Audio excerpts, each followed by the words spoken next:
Toutes ces personnes en Luc chapitre 9 à partir du verset 57 croyaient en Jésus. Ils savaient que Jésus était le chemin, la vérité, la vie. Mais celui qui voulait le suivre, il tenait quand même, je veux suivre Jésus, mais il faut que Jésus soit tout le temps dans des hôtels.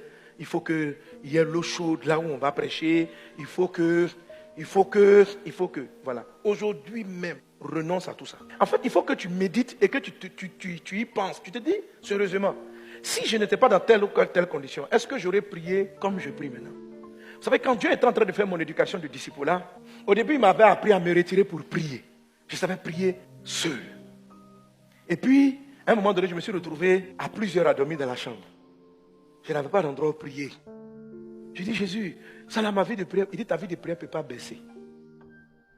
Tu dois apprendre à prier quand il y a 5, 6, 7 personnes dans la chambre.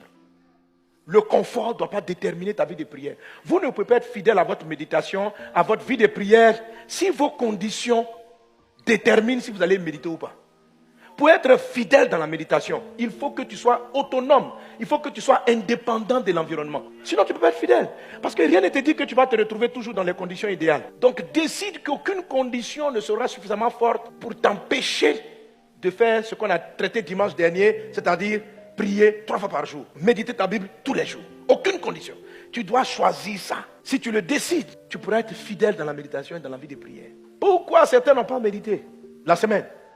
Parce qu'ils doivent méditer quand ils sont éveillés, quand ils sont en forme. Il y a des jours où tu ne seras pas en forme. Il y a des jours où tu vas rentrer très fatigué. Mais discipline-toi.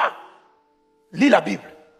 Alors je me souviens, pendant les vacances, on dormait tous les frères et cousins ensemble. Et les gens faisaient du bruit. Je dis, s'il vous plaît, je vais prier. Depuis quand je venais de devenir chrétien, tu nous fatigues depuis que tu es devenu chrétien. Je dis donc, tant que tu seras en vacances, tu ne vas pas prier quoi. Il faut apprendre à prier ici. Et bon. Amen. Parce qu'on était dans un village. Si tu sors aussi la nuit, il y a la forêt autour. Et il dit non, je vais aller prier dans la rue. Tu vas prier dans la rue, mais tu ne sais pas qui tu vas rencontrer là-bas. Donc il fallait prier dans la chambre. Amen. J'ai appris à prier dans le bruit. J'ai appris à lire ma Bible. C'est-à-dire que quelquefois ma femme me demande, et aujourd'hui ça m'aide à écrire. Les gens ne savent pas comment j'arrive à écrire.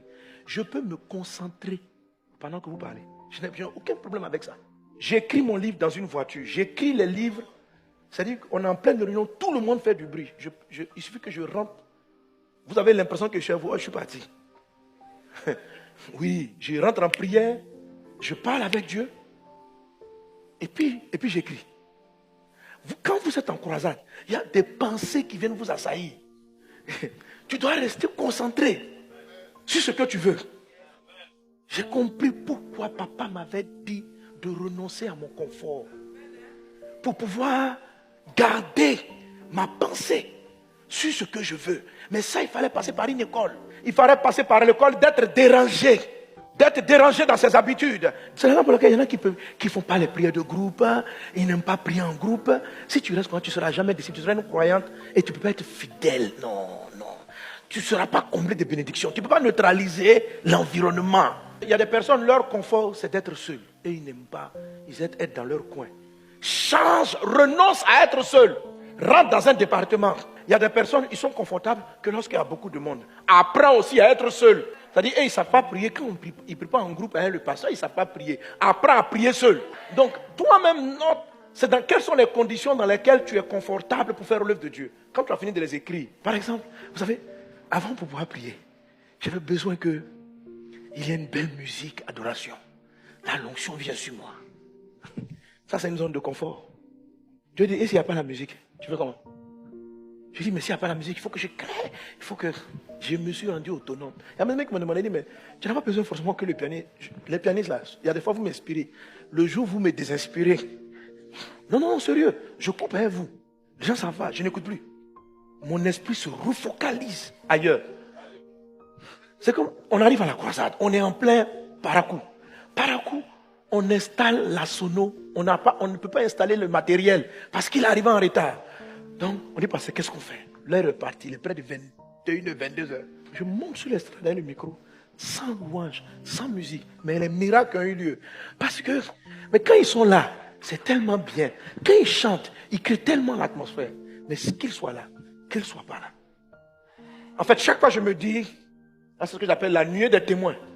Que la première fois Pierre a prêché, puis il y a eu 3000 conversions, il n'y avait pas un groupe musical pour l'accompagner. Donc, ça ne doit pas être une condition. Alléluia. S'il y a un groupe, gloire à Dieu. S'il n'y en a pas, gloire à Dieu. Non, je suis inspiré quand les gens jouent. Et s'ils ne sont pas là, tu fais comment? Tu ne seras plus inspiré. Pour être fidèle, il faut être autonome des zones de confort.